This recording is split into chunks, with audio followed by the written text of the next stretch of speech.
I once broke down crying while trying to clean out a drawer full of tangled charging cords, none of which I even knew how to use anymore. I couldn't understand why I was constantly tidying, yet my home still felt chaotic, heavy, and completely out of control. I started blaming myself, thinking I was lazy or just bad at keeping things organized. I didn't think I was doing anything wrong, until that moment when I realized I wasn't keeping things because I needed them, but because I didn't have the energy to decide what to let go of. In this video, I'm sharing the first things I finally released, and that's when my home began to feel truly lighter, not just clean for a few hours. These are things you can let go of today in under 10 minutes. But they can free up not just space in your home, also space in your mind. And the first one is something almost everyone has, but very few people are willing to deal with honestly, so don't skip this part.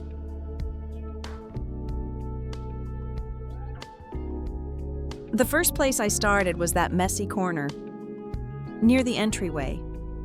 The one overflowing with gloves, scarves, and jackets we tossed there all winter long. It didn't seem urgent at first. I kept telling myself I'll deal with it once the season's over. But by the time spring arrived, that pile had turned into background noise, annoying but invisible. Sound familiar? Here's what helped. I pulled everything out and laid it flat. Every glove had to find its pair. Every scarf had to be something I'd actually worn this season. And I was honest.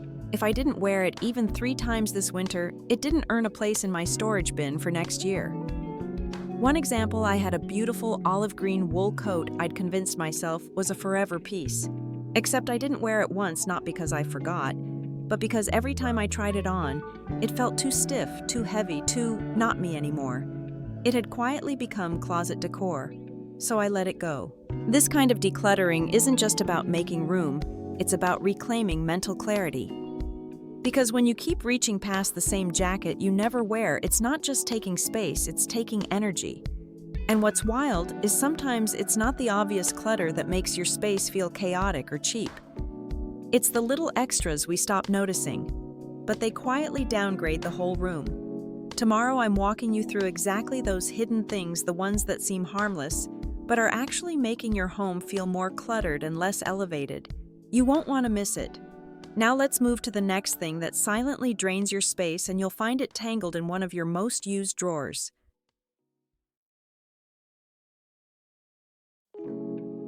Next, let's talk about that drawer. You know, the one filled with tangled cords, random chargers, and mystery plugs you haven't used in years. Every time I opened mine, I felt that tiny wave of stress just looking at the mess. But I'd slam it shut again, telling myself I'd sort it when I have time. Except, I never had time. And the pile just grew. The real shift happened when I admitted I was keeping those cords. Not because I needed them, but because I didn't want to make the decision. What if I tossed the wrong one? What if I needed it someday? So I gave myself 2 rules, simple but powerful. Rule 1. If I couldn't figure out what the cord was for in under 30 seconds, it had to go. Rule 2. If I had 5 of the same type, which I did, USB-C Lightning, old Android. You name it, I kept just 2. The ones in best shape, tested, labeled. Here's a real example. I found 4 identical black charging cables. Only one actually worked with my phone. One was frayed. 2 didn't charge at all. I'd been keeping dead cords in case I needed, what? A reminder of chaos. After clearing it all, I added one small habit that changed everything. I put the remaining cords in zip bags, each labeled clearly, phone, laptop, tablet. No more mystery cables. No more drawer dread. Why does this matter? Because mental clutter lives in these tiny decisions we avoid. And when you remove 10 meaningless choices from your day, your brain actually feels lighter. Let's keep going, because the next category is something we all use daily, and yet most of us still have way too many of it sitting around.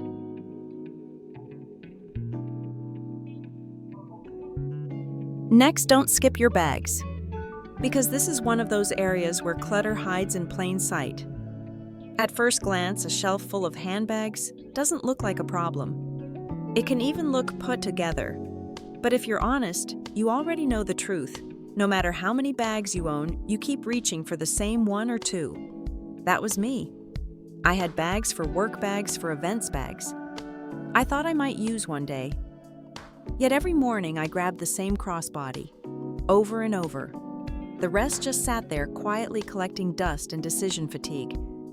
So I tried something simple and a little uncomfortable.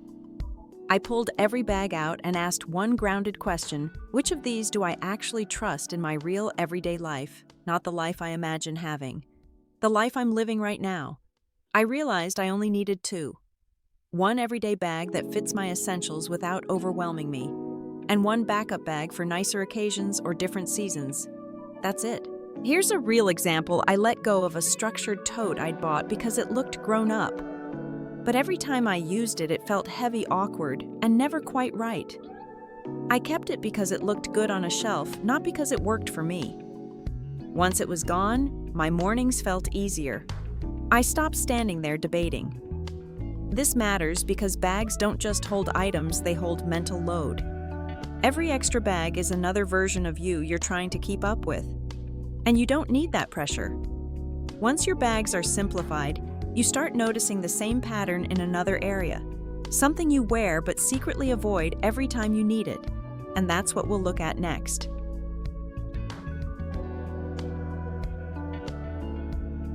And this changes everything. The decor you've stopped seeing.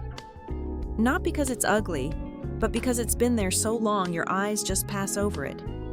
Yet somehow you're still the one wiping dust off it, moving it around and feeling vaguely tired in your own space.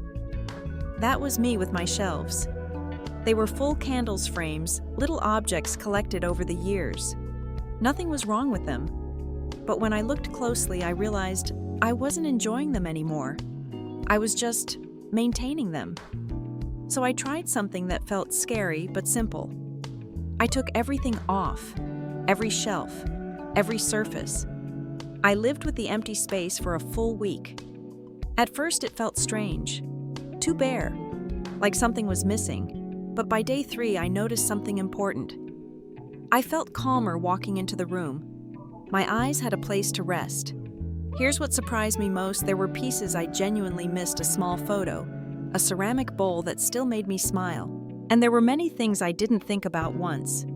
Not even when dusting. Not even when sitting in the room. Those were my answers. I only put back the items I remembered without effort, the ones that added warmth instead of noise. The rest went into a donation box without guilt. This matters because decor isn't supposed to be another job. If an item doesn't give you a positive feeling when you see it, it's quietly draining you, even if it's nice.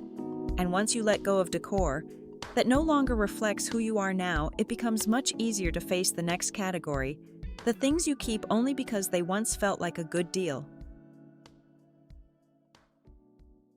Let's move to the bathroom and laundry, where clutter often hides in piles that look useful but aren't. Towels are one of those things. You buy a few extra just in case, then a few more for guests. Add in some old ones you plan to use as rags, and suddenly you have a whole shelf of fabric, but no room to breathe. I used to think I needed all of them. But the truth? Most just sat there slightly musty from sitting too long while I kept rotating the same two. The real wake-up call came when I had to reorganize our linen closet after a leak. Pulling everything out, I realized we had 17 towels for a family of 3. So I did a reset. Each person got one main towel, the one they love and actually use. I kept 2 extras, one for guests and one labeled spills under the sink. That's it. What surprised me most, I didn't miss a single towel I removed.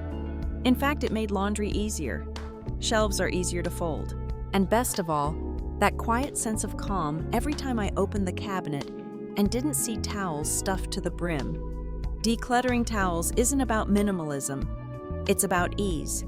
You don't need to live with less. You just need to live with what works. And now that we've cleared out what's sitting on the shelves, let's take a closer look at what's hiding deep inside, like those piles of paper you've been meaning to get to someday.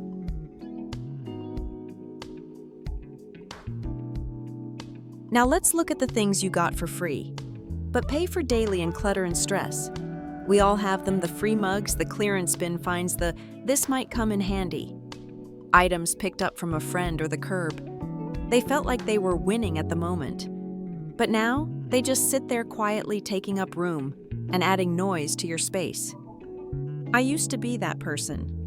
If something was free or $3, I grabbed it. A lamp someone gave away. A side table with a wobbly leg I thought I'd fix. Cheap trays. Random vases. Emergency mugs I never reached for.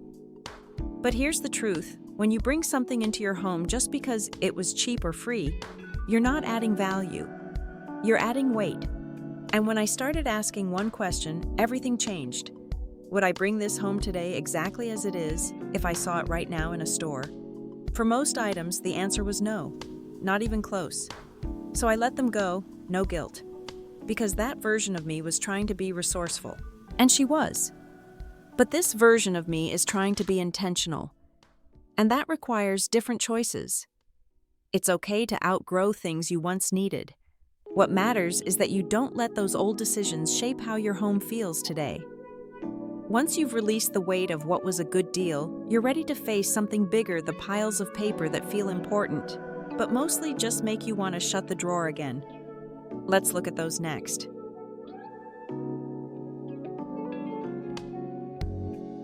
Let's be honest, paper clutter feels different. It's not just a visual mess. It carries pressure. Because every time you see it, you think, I need to deal with that, but the moment you touch it, your brain says, not now. I used to have one drawer in the kitchen filled with everything: old receipts, expired coupons, manuals. I never opened school forms from 2 grades ago. It was the drawer of guilt. I'd open it to look for something, get overwhelmed, and close it again fast. What finally helped, I gave it 10 minutes a day. That's it. Here's the rule. Each evening I'd set a timer and go through one handful. I had a shred pile, a scan pile, and a recycle pile. Anything truly important, passports, house papers, medical info went into one labeled folder, just one. Here's a real moment. I found a car insurance bill from 3 years ago that I'd moved from house to house. Why, I had no idea. But it had lived rent-free in my drawer and my mind for years. Letting it go felt oddly freeing, like taking off a mental backpack I didn't know I'd been carrying. Decluttering paper doesn't have to be perfect, it just has to begin. One evening, one stack. That's enough to shift momentum. And once that drawer feels lighter, it's time to declutter something even more powerful. Not physical clutter, but digital noise that hits you every single time you check your phone.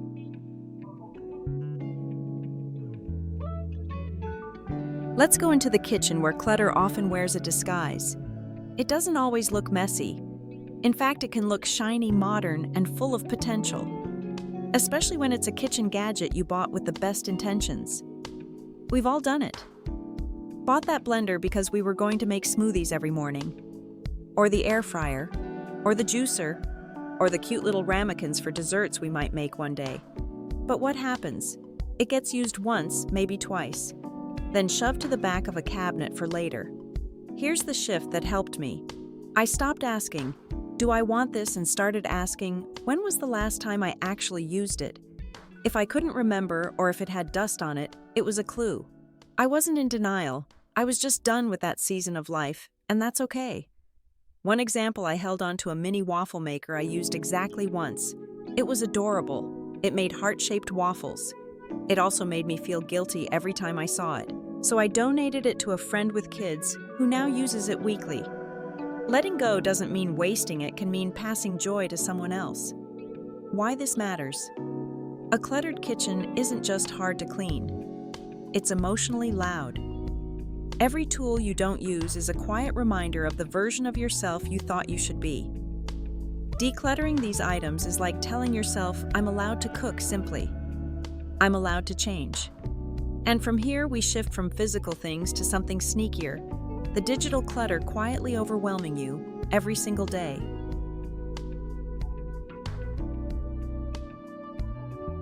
Let's shift to the kind of clutter you can't see but feel every time you pick up your phone. You might think your space is under control, but if your screen is filled with unread notifications, unused apps, and group chats you haven't opened in months, your mind is still in chaos. I used to grab my phone just to check the time, and 5 minutes later I'd be doom scrolling through a group chat I didn't even care about anymore. And the worst part, I didn't realize how loud it had become. The buzzes, badges, and banners weren't just reminders, they were interruptions. So I made 3 small changes that gave me instant breathing room. First, I deleted any app I hadn't used in the last 30 days, especially shopping apps and games that only added noise or temptation. Second, I turned off notifications for everything except calls and calendar reminders. No more red circles nagging me. Third, I left group chats that didn't serve me anymore. If I hadn't contributed in weeks, I probably didn't need to be there in the first place. One real example, I left a mom's group chat from my kids' old daycare. Lovely people, but I no longer needed to know about snack rotations or craft days. And you know what? Nobody even noticed I left. But I felt lighter instantly. Why this works? Decluttering your digital world gives you micro moments of calm, the kind you don't even realize you've been missing. It helps your brain breathe, especially during already busy days. And once you've cleared that screen space, it's time to look down literally at something taking up even more room in your life, those shoes you keep just in case but haven't worn in ages.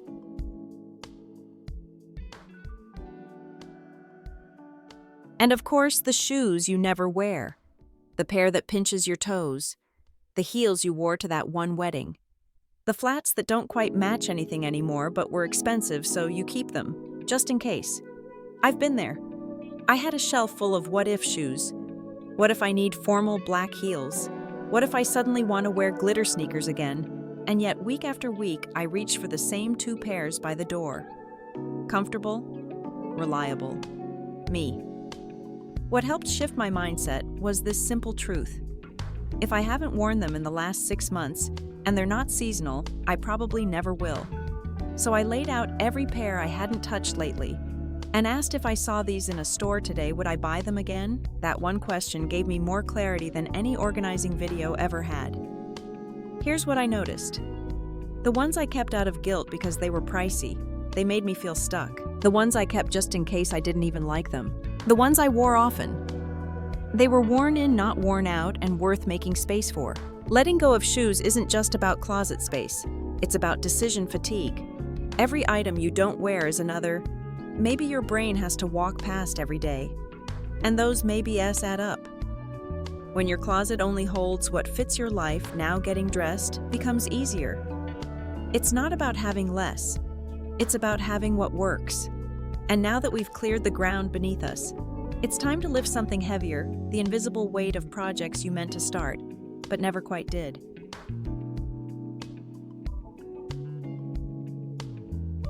And finally, the drawer of dreams. You know the one. It's got the cross-stitch kit you swore you'd start during winter break. The watercolor set is still wrapped in plastic.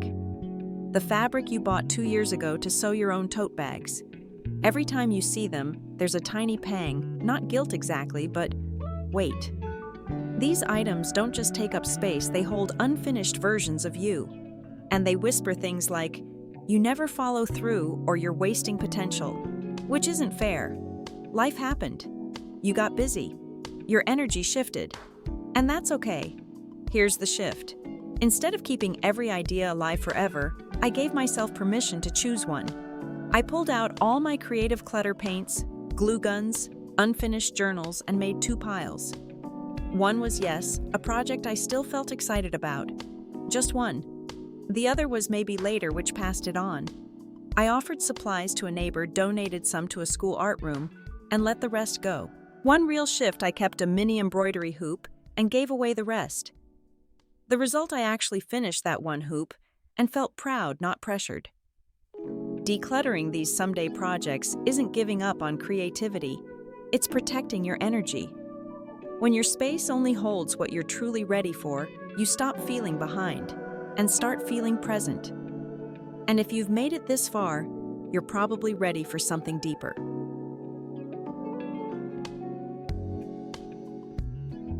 These were 11 simple but powerful things I let go of one by one to finally feel like my home wasn't fighting against me. If your space feels heavy and your mind is always overloaded, don't aim to fix it all at once. Just start with one item, something you already know no longer fits your life. And once the clutter fades, you'll start noticing something else. Some things still technically work, but quietly make your home look messy or cheap without you realizing. That's exactly what I'll be sharing tomorrow, and honestly, I wish someone had told me this part sooner. You won't want to miss it. If this video gave you even one small breath of relief, feel free to hit like, so I know what truly helps. You deserve a home that feels calm, clear, and completely yours.